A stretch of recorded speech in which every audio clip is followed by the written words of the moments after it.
returns to Part 1. Part 1. In this section, you'll hear a conversation between two students in the dining hall of the college. First, you have some time to read questions 1 to 4.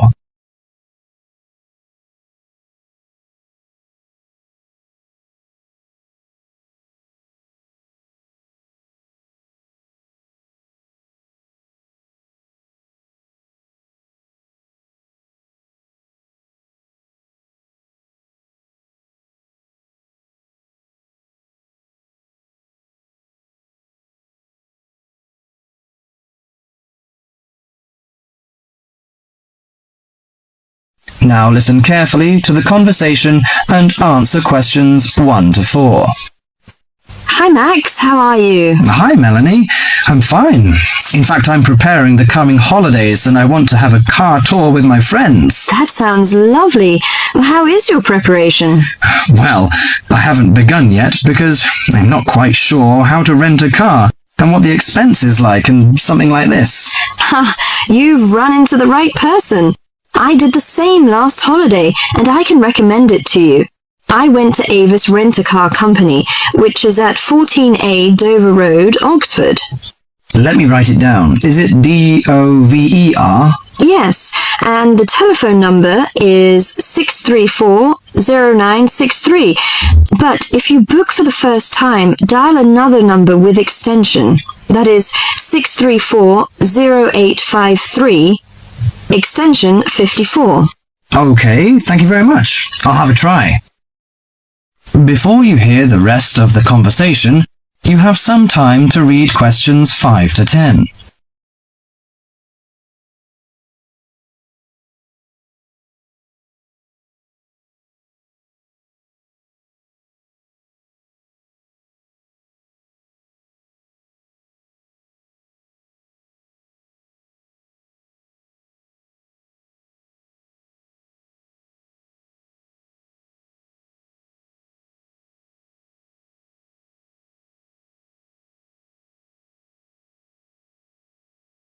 Now listen to the conversation between Max and the assistant and answer questions 5 to 10.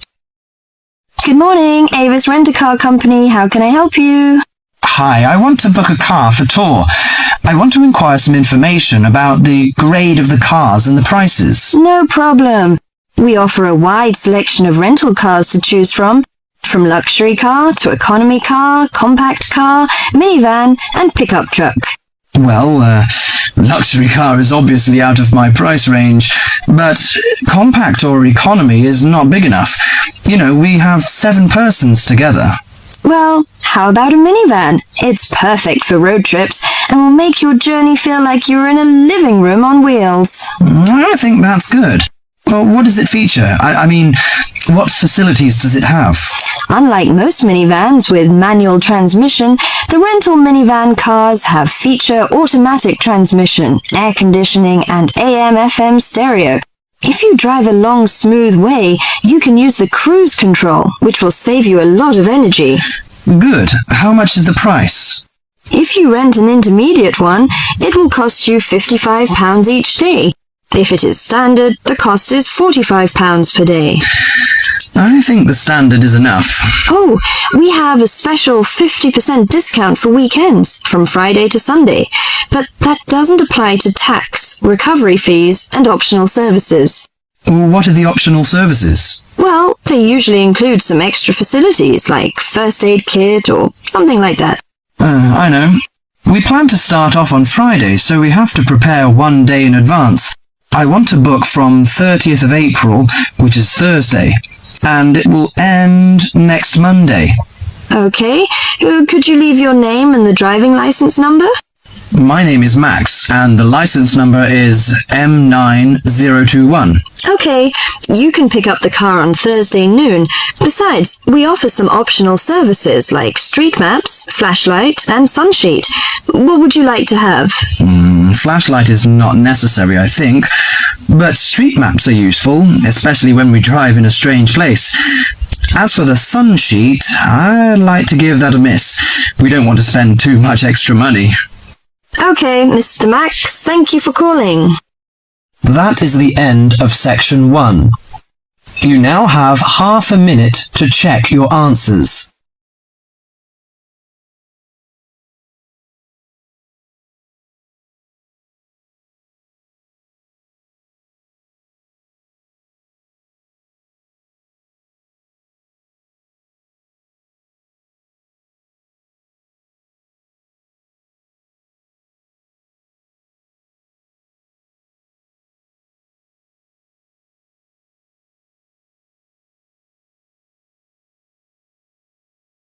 Now turns to Part 2.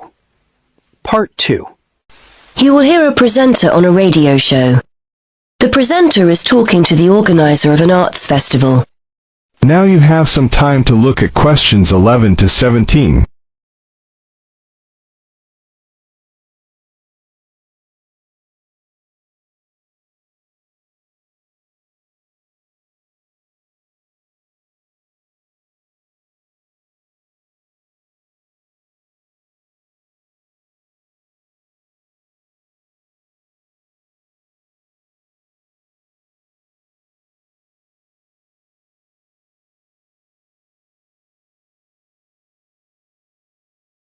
Now you have some time to look at questions 11 to 17. Hi again. I'm joined today by Ben Knightley from the Media and Arts Centre. He's here to tell us about the launch of the city's Arts Festival. Hi Ben. This year has a particular focus, doesn't it? It does, yes. This year we want to encourage more people who would not normally describe themselves as being creative to get involved with some of our many events and workshops. Not simply turning up as spectators, but to get involved themselves, to get their hands dirty, as it were.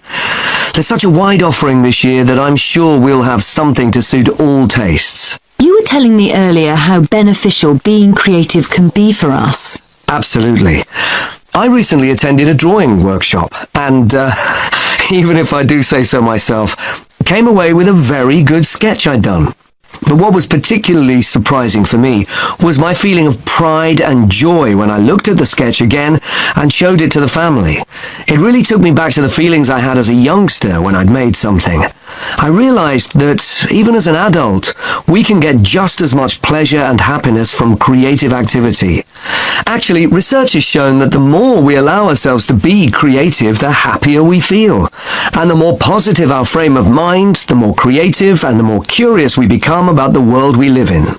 Well, you've certainly persuaded me. So what kind of events can we look forward to? We want to try and include as wide a range of people as possible this year, from people already involved in the creative arts through to elderly people who haven't been creative in years. So, for example, we're inviting people in the creative industries who occasionally suffer from writer's block to join us on one of our creative walks. Walking has been proved to aid creative thinking, and we're running a series of walks during the spring and summer around some of the many beauty spots in and around the city. Then there's our knitting program. We're working with schools in the area to invite grandparents in to teach kids how to knit. It's a great opportunity to bridge the generation gap and rekindle that interest in knitting you may have forgotten about. We also aim to inspire and support people without jobs through a series of free courses, starting with creative writing workshops. These courses will give them an insight into the basic ingredients of a good short story and help participants get their ideas into shape.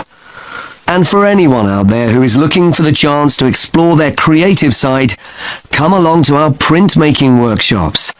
You'll have the chance to study some fantastic prints by local artists, explore different print processes, and take home a print of your own to hang on a wall. Before you hear the rest of the radio show, you have some time to look at questions 18 to 20.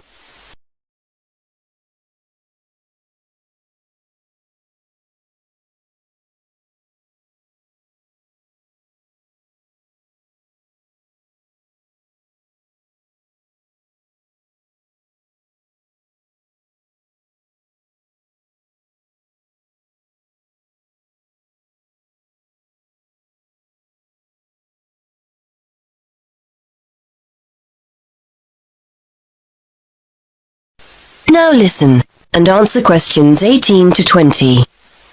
Excellent. So how do we go about getting involved? If anyone is interested in joining one of these sessions, it's important that you contact us first, as places need to be booked beforehand. We ran similar sessions last year and demand was high. As I said previously, there's no charge for any of the workshops, and materials, where appropriate, will be provided on the day. You can get further information on our website, and if you don't have access to the internet, call us on 514-2261. The booking office is open Monday to Friday from 9 to 5, but closes early on a Saturday at 12:30. Many thanks, Ben. That is the end of section 2. You now have half a minute to check your answers.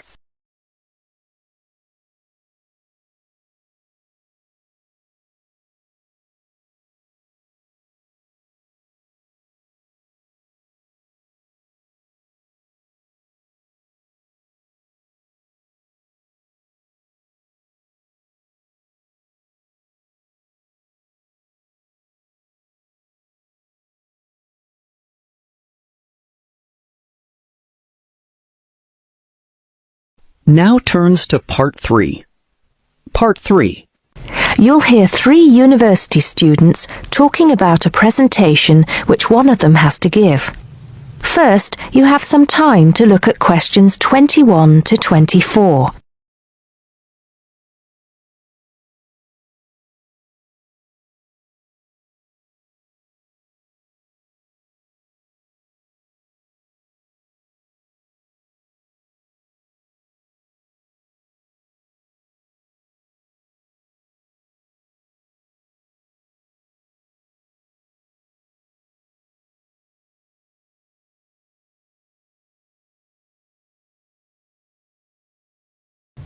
Now listen carefully and answer questions 21 to 24.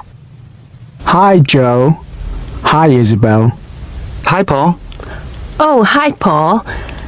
I've heard you've been stressing out about your presentation on art. I am. Are you still going to talk about the different types of art? Yes. Well, I was planning to, but there's so much stuff on the subject that I'm finding it difficult to put it all into one short presentation. Huh? I usually have the opposite problem. There's nothing worse than going blank, forgetting your words in front of a group of people. Well, the problem is that I don't know how to organize what I want to say in the presentation. Well, you know everything there is to know about the subject. It's just a question of selecting what you want to talk about. Well, there's a lot to discuss about the different periods in art. That's a good way to start. Then you can bring in how specific types of art were popular in each period. Yes, like how sculpture was popular in the classical period and paintings were popular in the Renaissance period. And how now a wide variety of media are used to create modern art. As long as you keep it concise, because it's a large area, there's so many periods and movements in art, and you don't want to just list them one by one. I agree. An explanation of the movements and periods in art wouldn't be too long. You're right. I need to just pick out some key points. Just mention the periods quickly so that I can move on to the real topic of the presentation. Yes, the variety of art, like sculpture, paintings, installations. I have an idea. Why don't you prepare a timeline to show to the class? That would be a nice visual and it would focus your ideas so you don't get too sidetracked. Great idea. It would certainly cut down on time. Right then. Where are we? You'll begin with a very short introduction to the historical periods of art. Then, you'll talk about popular types of art within these periods. That's sorted. Maybe you could also mention some key works of art in each period, like the Venus de Milo statue or the Scream by Edvard Munch, and give some interesting facts on them. That's not a bad idea, because it does give people a frame of reference when I talk about specific kinds of art. After giving a historical context, I should really talk about different forms of art, shouldn't I? Yes, you should. After that, you can conclude with a question on what is considered to be art. Now, that would be really interesting. Yes, comparing the traditional views of art with modern views. Exactly. I think I'll have a collection of pictures, including famous pieces of art from classic to modern, projected on the wall, like the Mona Lisa, and some pop art, and ask people whether they think it's art or not. Before you hear the rest of the conversation, you have some time to look at questions 25 to 30.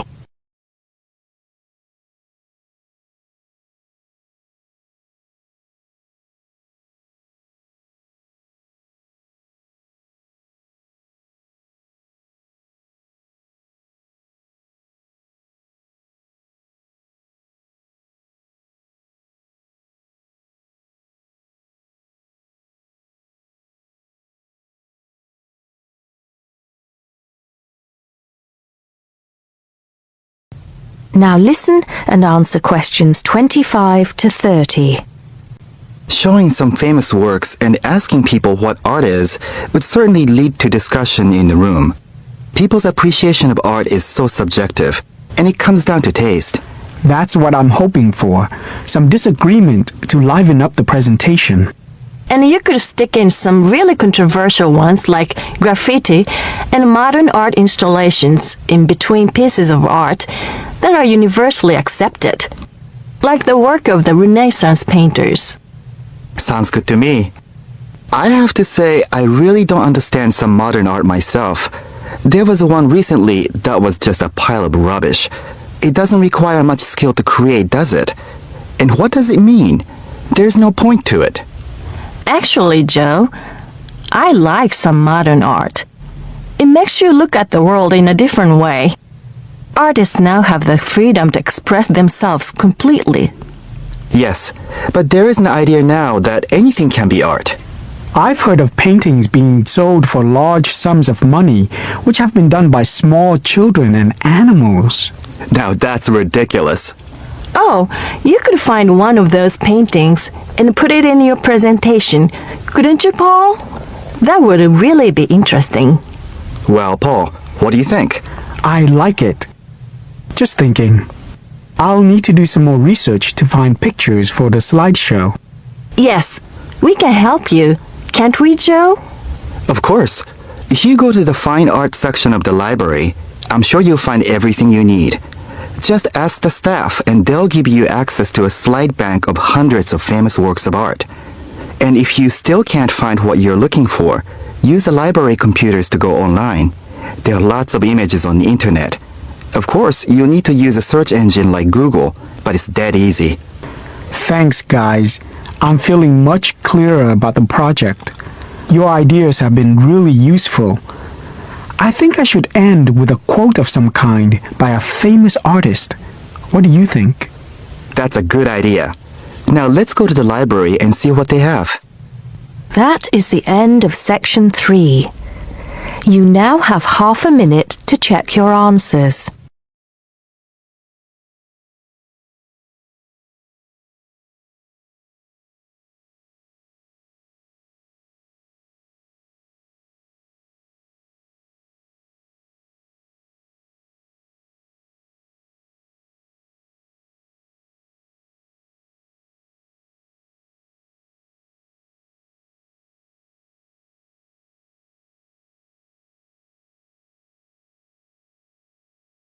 Now turns to Part 4. Part 4. You will hear part of a lecture about animals. Now you have some time to look at questions 31 to 34.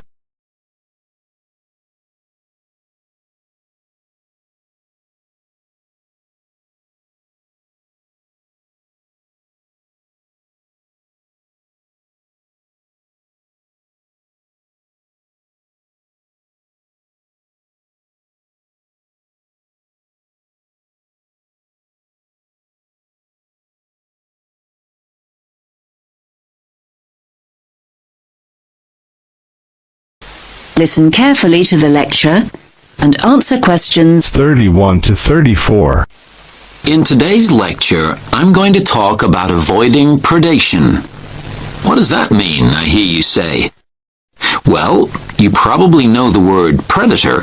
I'm sure you've all seen Predator the movie. Well, a predator is any animal that hunts and kills another animal.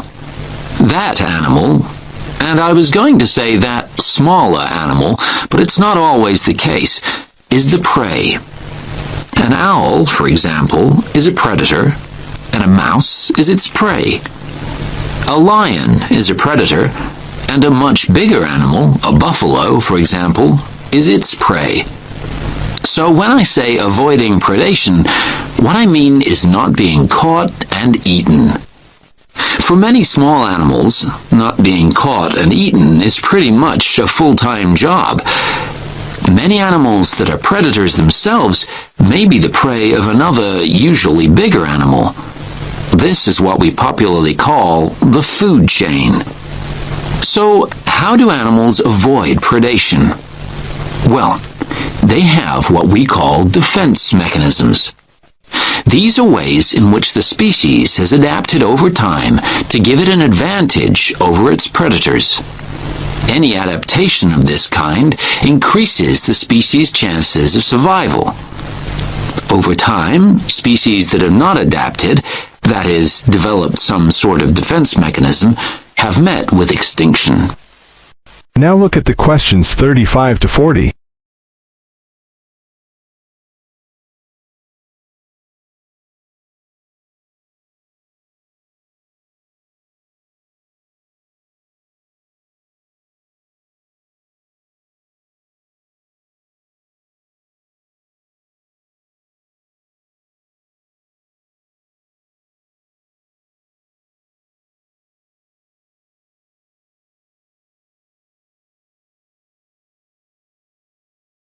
Now listen carefully and answer questions 35 to 40.